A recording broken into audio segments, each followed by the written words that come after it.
What's up, podcast? Welcome back to the Producer's Guide to the Universe. Today, I have a very special guest, Mr. Ed Talenti.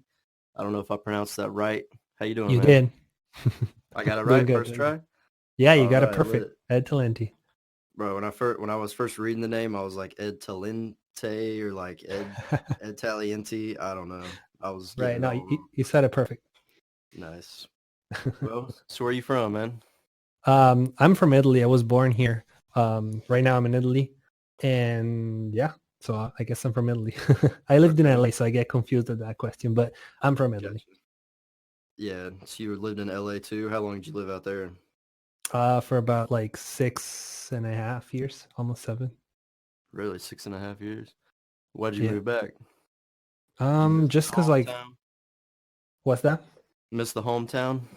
Nah, not really. I kind of hate it out here, Well, heck, but why'd you go back I then? don't know. Yeah, I just needed a break from like the chaos, the LA chaos.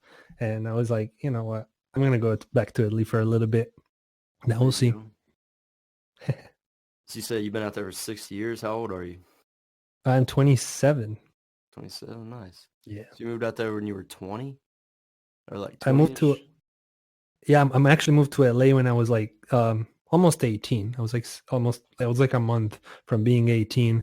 Hey, And I did you go with moved back family or here. anything, or just like by yourself? No, man, by myself. I went to school there for drums. Um, Oh, nice. That's awesome. yeah. And then I just kind of stayed out there for a couple extra years, just like working. And then, yeah, moved back. When would you say your music career started? Well, career, I guess when I moved Like to working LA, in music, yeah.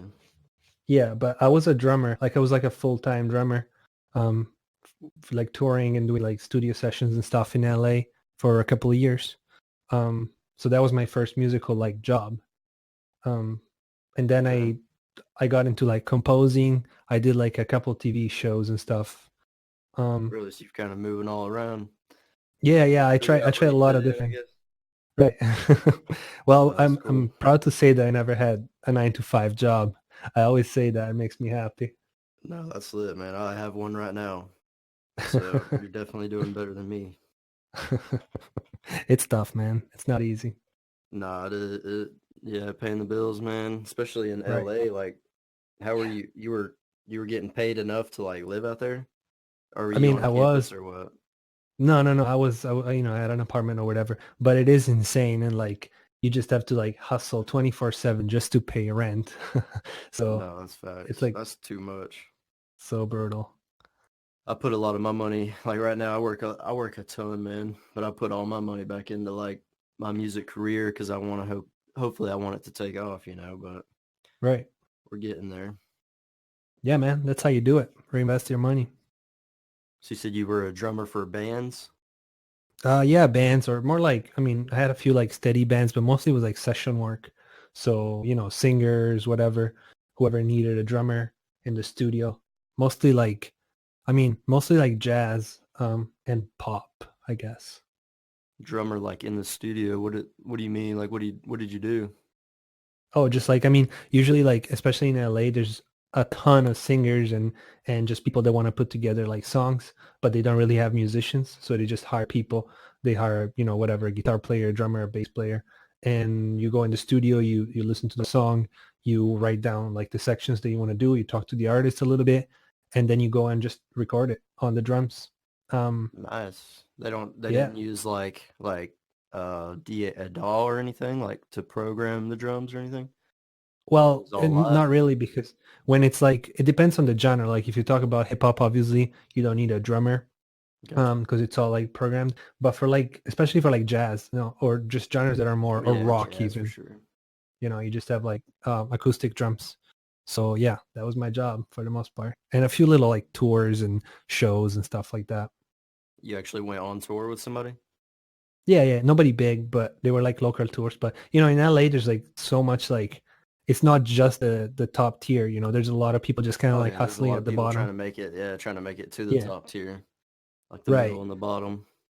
exactly. Honestly, I think So that's where like the prime market is because like all these, I talk to a lot of producers, man. Like they're always DMing me, asking me questions and stuff.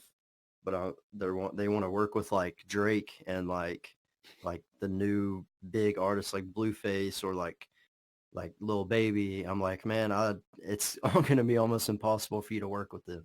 So what you need to do is hit that bottom tier, the lower tier, and get like the ones that are upcoming that aren't there yet. And it just doesn't click with some people. Like they just want the top dogs because Right. that's where the money is. But if you work with one top dog, you get paid like, let's say you get 20 grand or something, and you work with like three medium class and they're paying you five each or something. Like Yeah, the money's exactly. there. Plus, Yeah. yeah, plus the top dogs are like, it's like a lottery ticket. I mean, if you're lucky and things lined up, I mean, that's all great, but you can't like base your career off of that, especially at first, because it's just going to be just like a lottery ticket. Like you're just playing, but it's really rare for you to win and actually get one of those placements. Yeah, for real. I listen to like some of like a lot of I've watched like a lot of producers on YouTube and stuff, and like personally I have not worked with any top dogs.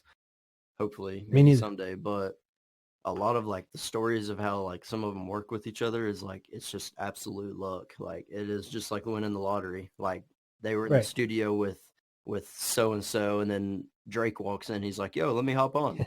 Like what? Exactly. What kind of luck is that? And then he gets a freaking top hit track because Drake's on it. Right. Freaking Or just like the Old Town Road thing that yeah. Like happened a few times. he bought that lease from somebody, and freaking Right. now that song is top chart. Been top. It's been like number one for like what, like it's going on like so many weeks now. It's about to break a record, I think.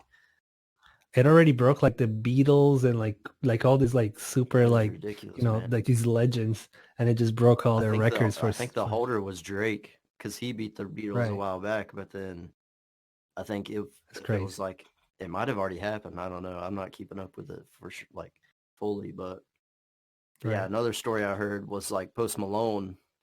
I would say he's like a top dog, and Yeah.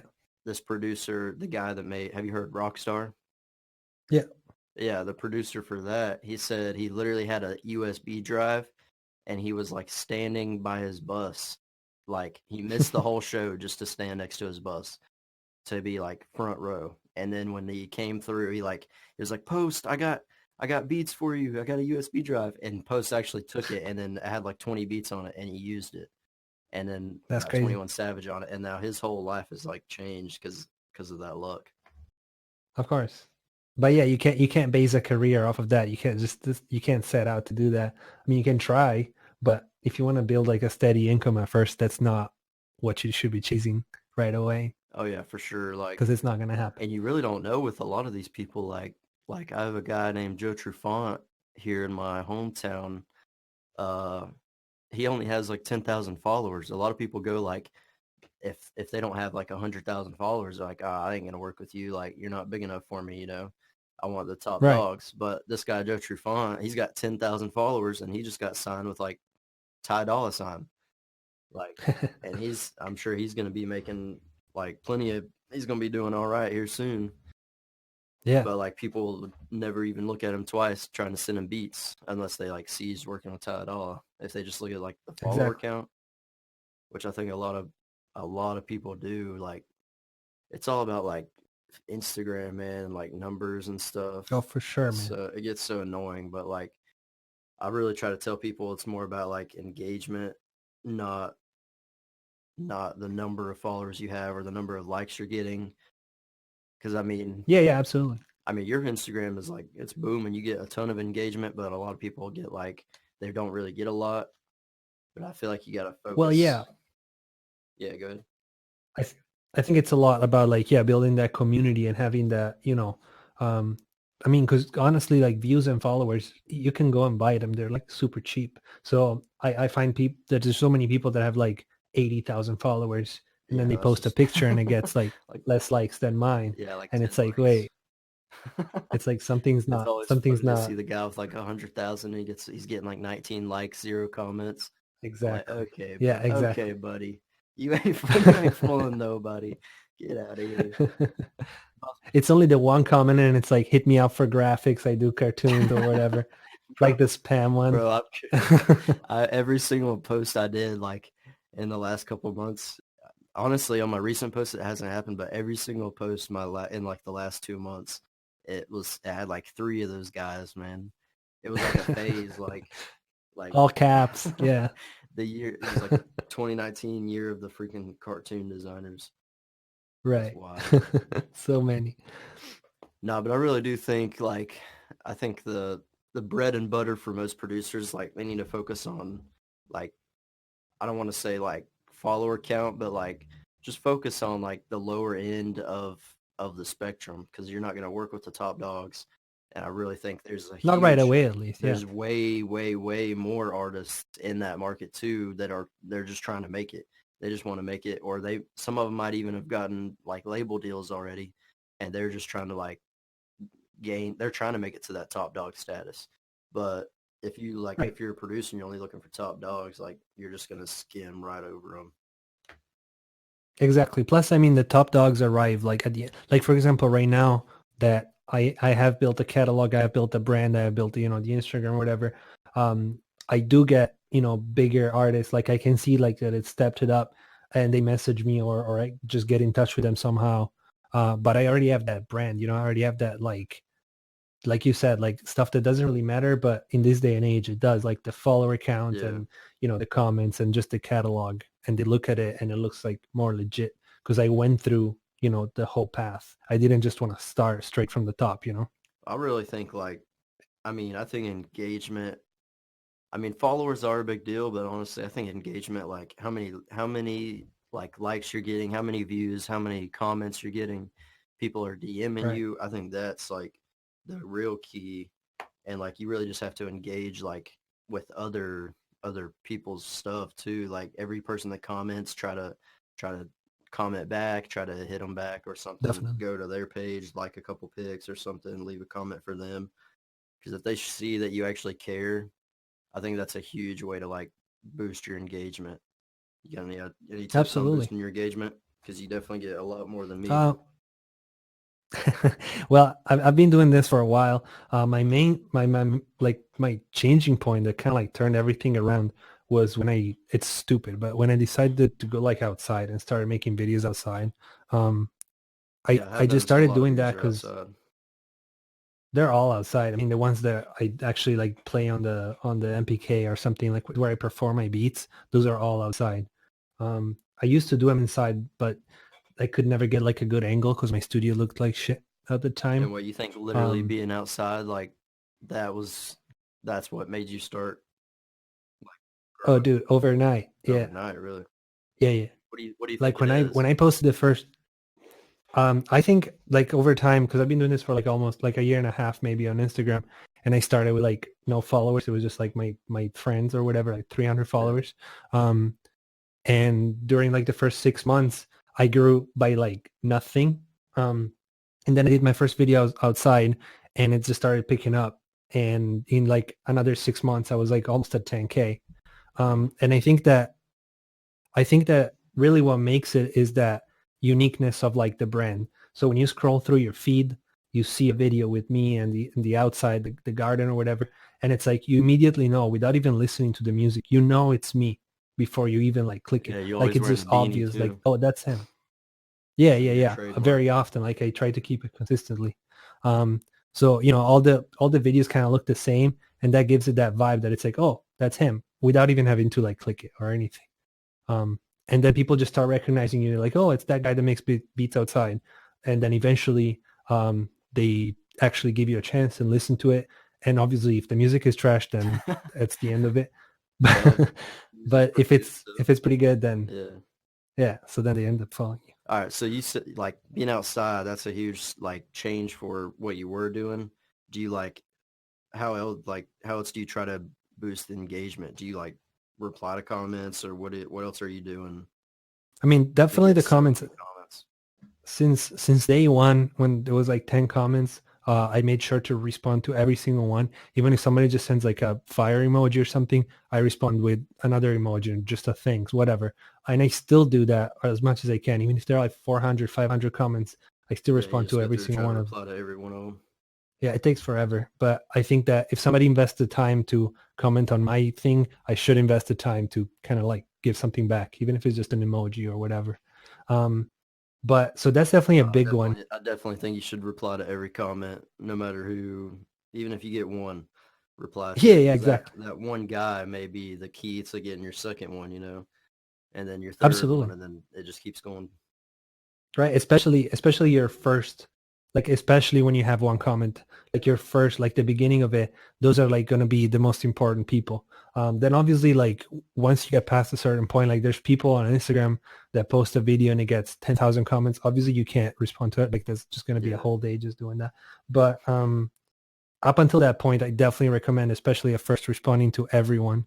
And obviously DMs, like if somebody asks you a question, even if it's a little time consuming, like how do you mix your kicks? Like take the time to kind of explain it a little bit without, going crazy with it, but just give something back as much as possible.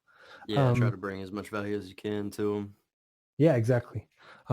Just always try to feel like even if you grow a little bit, I always try to make sure that I'm still reachable and I'm still like a person. Like I don't want to become this like thing, this like entity that you can't talk to. That you send a DM and it never responds, and then when I respond, it's just like a thumbs up. Like I want to still be engaged as much as I can. Um, but yeah, that's definitely the main thing. And when people ask me like how to grow on Instagram, really, to me it comes down to post cool stuff and post it as often as you can. Like that's about it. It sounds simple and stupid, but that's really what Now, it would you comes say down like to. posting the same type of stuff in that? I think that's a huge key too. I do think so. Especially, I mean, you need to find if it's the same stuff and you do it for 6 months and it doesn't work, then maybe you Yeah, should you might need switch to it change up. Right. But if it's working, I mean, keep doing it. Why change something that works, you know? it. Yeah, especially if you enjoy doing it. Yeah, absolutely. Now I see you run a beat store too. When did you start Yeah, that? I started that in September of last year, September 2018. And I just started it because, I mean, up until, yeah, up until like May of 2018, I didn't even know, like, I knew nothing about this world. I didn't know what a beat lease was. I'd never heard Yeah. that word before. Like, I A actually lot of didn't. producers don't still. Exactly. But I already had a following on Instagram. Like, I had a followers base of like maybe like 6 or 7,000 people. Yeah. Um, and people were asking me to like buy beats and stuff, and I was totally unprepared. Like I had no idea what any of that was. So during summer of last year, I kind of like learned everything about it as much as I could, and I was like, all right, let's do this. Yeah, I see this is on like your actual like edtalenti.com. Right. Do you use like BeatStars or anything, or do you just go straight through all yours? No, that is the BeatStars like the pro page or whatever, and I just linked Oh, it really? to my personal domain. Yeah, yeah. Oh, nice, nice. Um, yeah, I didn't know they you could put do your own a domain really on it. good job. But what's that? I didn't know you could put your own domain on it. That's nice. Oh yeah, for Look, sure. I'm learning stuff Um, already, man. yeah, that's actually I found that that's like super important because well, for one, it looked more professional. It's like go to edtalenti.com rather than this like super complex link with BeatStars in it and everything.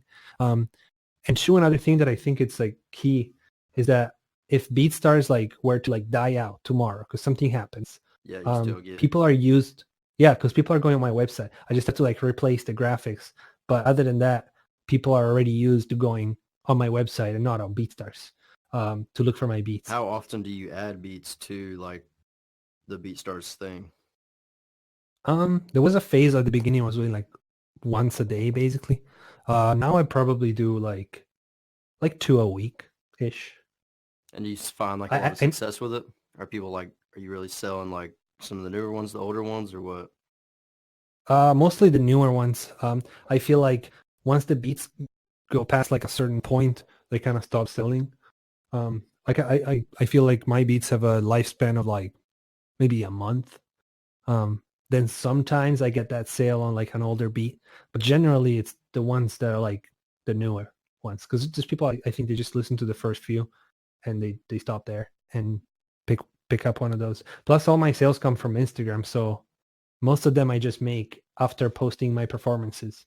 Gotcha. Um, And would you say like yeah. this might be a too personal of a question, but how many do you sell like a month? Are you like living? How Are you many? like I full don't time even know. living? Yeah, yeah, yeah. I'm doing it full time. Like As far as this is your only stream of income, like the beat site? or Yeah, well, the beat side and everything that comes with it. So I do, Skype sessions, I do custom meets, I do mixing and mastering, like everything that you find on my website. Um, but yeah, not just straight up leasing beats, but that's definitely the biggest one, the biggest source of income right now, for sure. gotcha. Definitely pays all the bills and extra and whatnot. Yeah, That's I awesome, live off man. of that. Yeah, That's the level I'm trying to get to. That's why I'm asking so many questions about it. But what do you of think you course. sell the most of? Like beats, sound kits, like the mixing and mastering, or what? Definitely beats right now is number one. I noticed that like the main one that I sell is actually the $30 lease, like the MP3 one. Really, not like the People are just unlimited. like, I mean, I sell some of those, but the main one, it's definitely the $30 lease. People just like they're just more willing to invest that. It's like the sweet spot. And Yeah, but I guess. yeah, and it adds up, Like if you do the math, um, $30 times 1,000, that's 30,000. Yeah. So yeah, like over a year, you can definitely sell 100 of those $30 ones, and you already made 30,000. I mean, it's not a lot, but I'm just saying if somebody wants to go full time, the numbers are actually not that crazy if you really sit down and plan it out and think about it. Even if you can like, Especially when you start adding it. well, I think a lot of What's that? producers they just want to get to the level like they just want to sell that first beat. Like, Right. how would you recommend like just getting the first beat sell? It depends on where you're at. Like for me, um, my first beats just like the store started selling right away because I already had a followers base, so people were kind of like waiting for it. Gotcha. And as soon as they launched the store, it kind of like went on its own, sort of. Um, One thing that I used to do that found it was working pretty well. It was messaging people on Instagram. I actually got a lot of sales through that at first. I don't do it now, Yeah, I think that's a but little too spammy at this point. Too many people got in there and ruined that. They just DM. well, it depends on how you do it. To be honest, it's definitely spammy if you're just like, check out my beats. Here's my Yeah, website. Go for look at sure. the website. Like, yeah, I think that goes but into like you need to build a relationship too. Like I think that should be the right. number one part because if you just hit them up, just like what you said, if you hit them up and you're like, hey, go check out my site, go buy this beat. Here's a promo code or whatever. Like they're just gonna block you. They're Yeah. not gonna look at that. But if you're like, Yeah. hey, I really like your music, man. We should work together or something. They're like, okay. And then you come in with the swing. And you're like, yeah, okay. Here's some beats. I have a BeatStar page. If you see any you like, you know, let me know. I'll give you a discount or something. Exactly. And then that's when you really like just even that one extra step. I mean, the more steps you add beforehand, like before throwing that right hook and wanting to ask for the payment or whatever, like the more chance I think you would have. But a lot of people just go straight in. They just want to make that sale. They're like, yeah, money, money, money, money. Here's a discount Right. code. Here's some beats. Go buy them. Whatever. Yeah, that's not effective. Actually, the strategy that I used to apply, like you made me think of it with what you just said, was not. I was forcing myself not to bring up my stuff until they asked. So I always will bring the conversation to them asking, so what do you do? Are you a producer? Can I listen to some of your stuff? And then I would be like, yes, here's my website. But up until that point, I would never even bring up that I was a producer. I would just kind of ask them where they're from, what they do, what their plans are, all that stuff. Gotcha. Now Yeah, a lot of your content is uh like you playing the MIDI board and whatnot.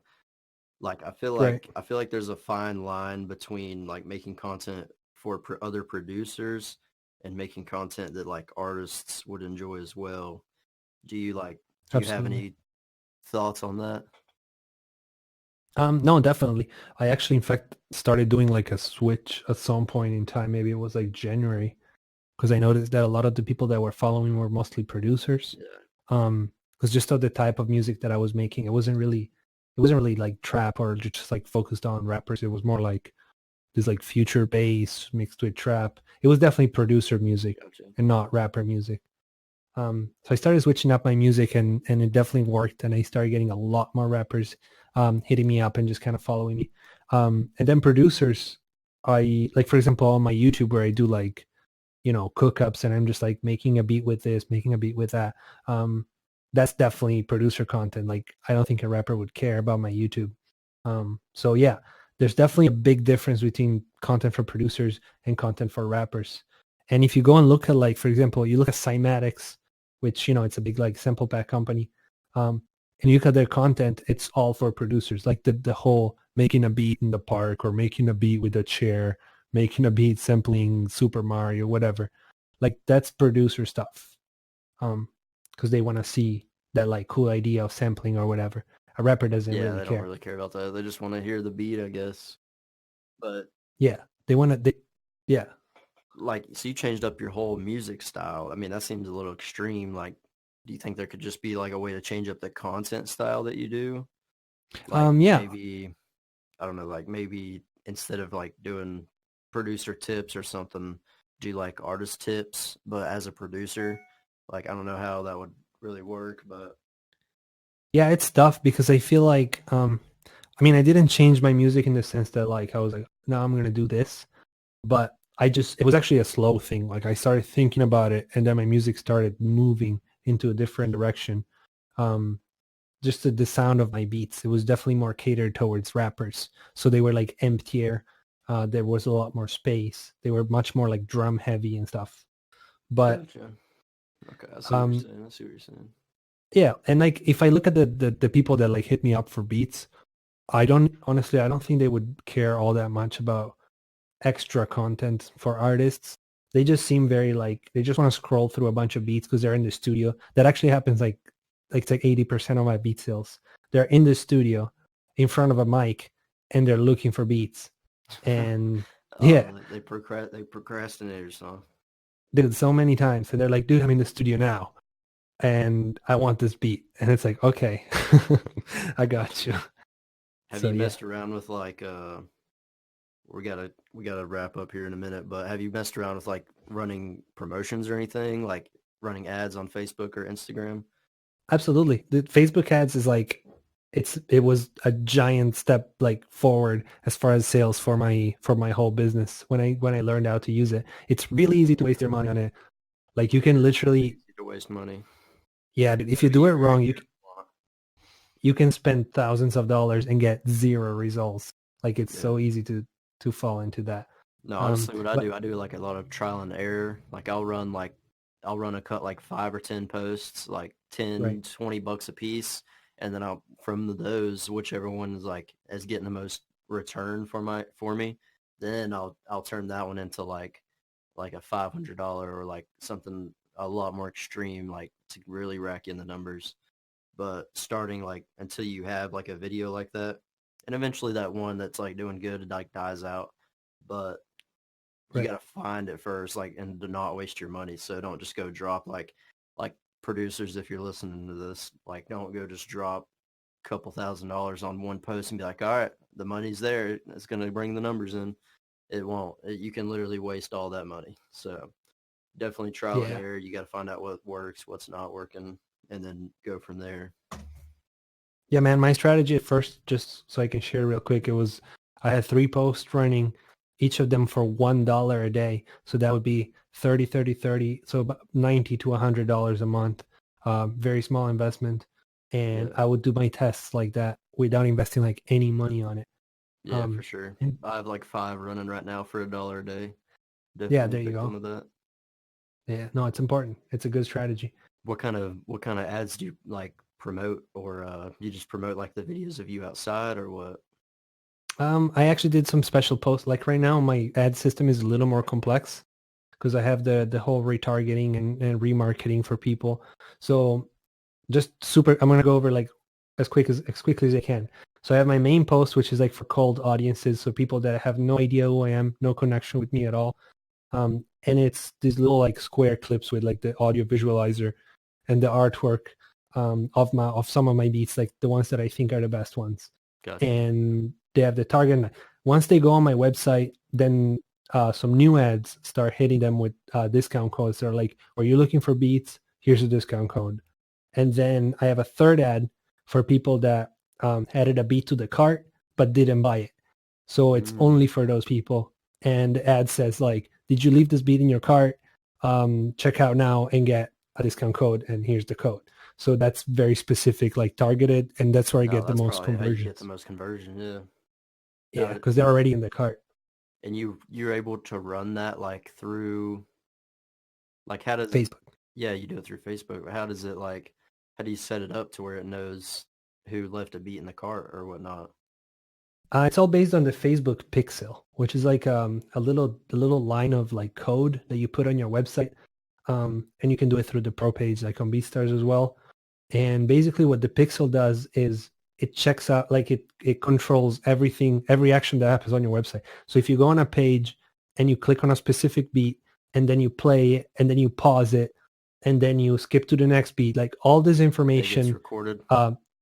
Yeah, and I have all that information. I don't know who the people are, but I know like 100 people paused that beat after 35 seconds or something. That's crazy. I Yeah, might have to and then get you you to can help me just set that target up. for sure anytime, man. Yeah, I don't have that on my page. Oh, it's key for ads because then you can really target No, the right yeah, people. for sure. Like, if you can target people that added one to the cart, I mean, that's like ridiculous because that means they Yeah. were literally about to, and they're like, I changed my mind, you know. And then, Or something happened, like a lot of the time you add something to the cart and then, I don't know, the doorbell rings and you forget about it. yeah, and then you And never then, come back, and you just like you're finding beats on some other guy's page. But exactly. send them the ad, and they're like, oh yeah, I remember this guy. I was about to buy that. Exactly. Go back and get it. Yeah, I Yeah, feel like that's that's it. probably the main cause. People are just like, they just forget too easy. Yeah, I mean, something we're all happens and victims. We forget, but for sure. well, listen, man, it was super nice talking to you. I really Yeah, appreciate dude. you being on. I'm Happy gonna to have be to get here. you to help me set that up on my Facebook ad. Yeah, man, I got you. Maybe help Just me out a hit me little up. bit. Yeah, for sure. Well, you have a good day, man. I'll see you. You too. I'll talk to you soon. Thank you guys so much for listening to the podcast today. I really, really, really appreciate it. And if you haven't, please leave a like and review on the podcast. It will help us grow, help me get bigger people to give you guys more value. So just doing yourself a favor. Just go like and review. I mean, what are you doing? Nah, I'm just kidding. Y'all have a great day, all right? And y'all have a great day, all right?